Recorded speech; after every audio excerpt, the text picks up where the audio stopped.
Now that Lane has converted Euphemia into her servant, she is using her to garner insights regarding Yoguri's abilities. She also reveals that she is interested in the fact that Yoguri can kill her or not. In the meantime, Yoguri and Danura in Hanabusa, where zombies are ravaging everything. Danura wants to save the citizens, but Yoguri suggests that it would be wise to not get involved. The mayor of Hanabusa, Ryota, is insanely furious and questions Masayuki regarding his actions. Even though both of them were comrades, Ryota doesn't trust Masayuki and politely urges him to leave his city. The overconfident undead, however, reveals that he's doing all this under Lane's orders and commands him to hand over the city key.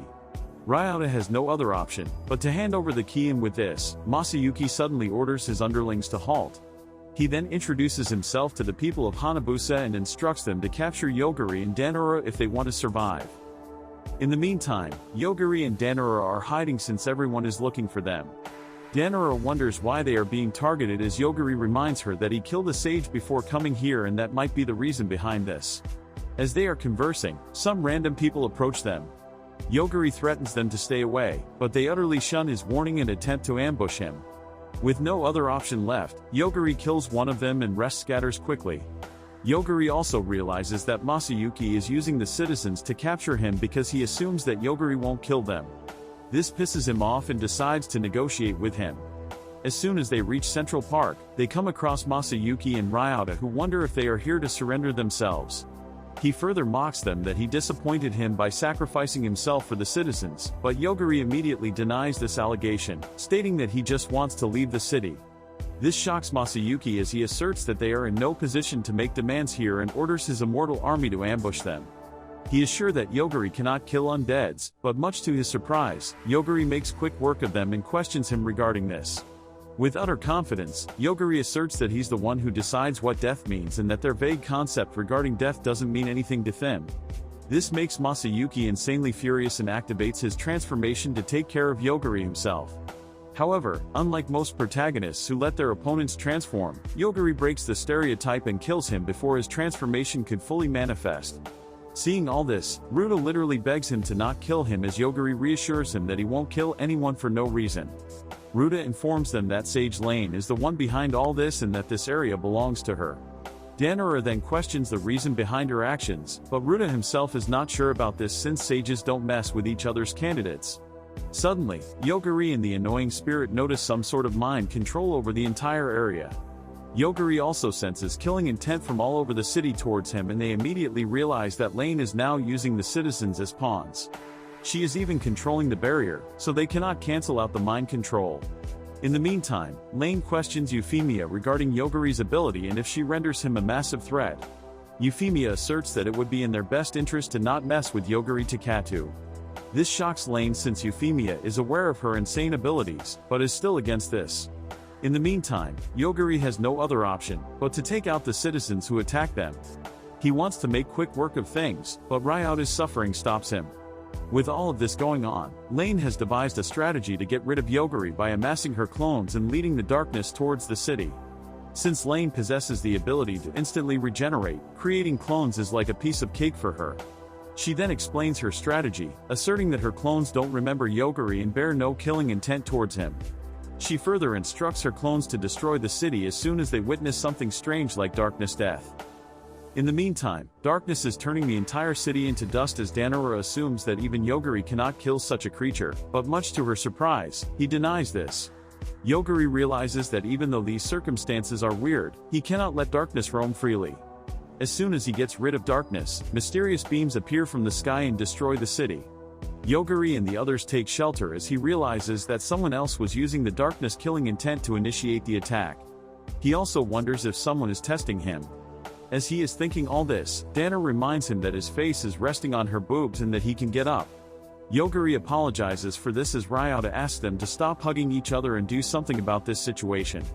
Yoguri asserts that he cannot do anything since he doesn't know what's falling down. Danura, however, can clearly visualize that some ladies in red dress are falling from the sky. Ryota immediately realizes that it's Lane's clones. Yoguri apprises that he can get rid of them if they target him, and hearing this, Ryota creates a hologram of the entire city since his class is mayor. According to him, there's a pattern in Lane's attack and that she doesn't attack the same area twice. Keeping this in mind, they decide to wait in a park for her attack. Ryota offers to teleport them using his ability. Yogiri wants Danura to stay behind, but she reminds him that he cannot see the Lane clones without her. Upon reaching the park, Danura notices a Lane approaching them and apprises Yogiri about it. Holding hands, both of them stand underneath the Lane clone as Yogiri immediately kills it. Mokomoko also formulates a barrier around them for protection against the fall. After this, the annoying spirit explains that this barrier is something she received from that aggressor they met before and her spiritual power that transforms it into anything. She then proceeds to name it Furumaru for no reason. Since Yogiri has killed one of the clones, he proceeds to kill the rest of them as well. Euphemia cannot comprehend what just happened as Lane explains that these clones are made from the same template, so Yogiri killed them rather easily. Even though she cannot believe that she can kill immortal beings like a vampire, she has no other option but to carry on. As she explains her next plan, Yogiri utilizes his ability to kill her as well. Even though she is dying, Lane can still talk to herself. She cannot comprehend how her main body that's located in another dimension can be killed. Following all this, a mysterious woman wakes up from her deep slumber in a spooky setting. The girl immediately realizes that she's a vampire and notices a strange crystal in her hand. At that point, Lane's hologram appears in front of her, explaining that her plan has succeeded. She further explains that even though that girl is a copy of herself, she doesn't possess her inherited memories and Yogiri cannot kill her. In the meantime, Danura appreciates the mayor for his efforts and with this, they proceed with their journey. Even though she wants Yogiri to drive since he is the guy here, he refuses, stating that he's bad with turns. The annoying spirit, however, seems overly excited with Danura on the driving seat. She asserts that the Danura school can drive anything including helicopter and tanks, which makes Danura wonder what her family is up to. With all of this going on, Yogiri and Danura's classmates are still in the forest. Belonging to the samurai class, Ninamiya is exceptionally talented and is respected by others. After killing some monsters, she heads towards her tent where she comes across Carol, who belongs to the ninja class. She is there to return Ninamiya's phone that she stole previously, which makes Ninamiya question her actions. She explains that she wanted to take a look at Yogiri observation too, but failed.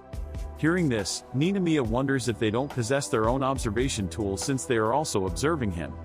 Carol explains that they have a satellite dedicated to him, but in this world, that satellite is useless. Suddenly, Ninamiya receives a message on her phone, stating that the first door has opened. I wonder what this first door is and who that girl is. Also, what was Lane attempting to achieve here? There are a lot of questions here. Anyways, make sure to like and subscribe, so you don't miss out on anything.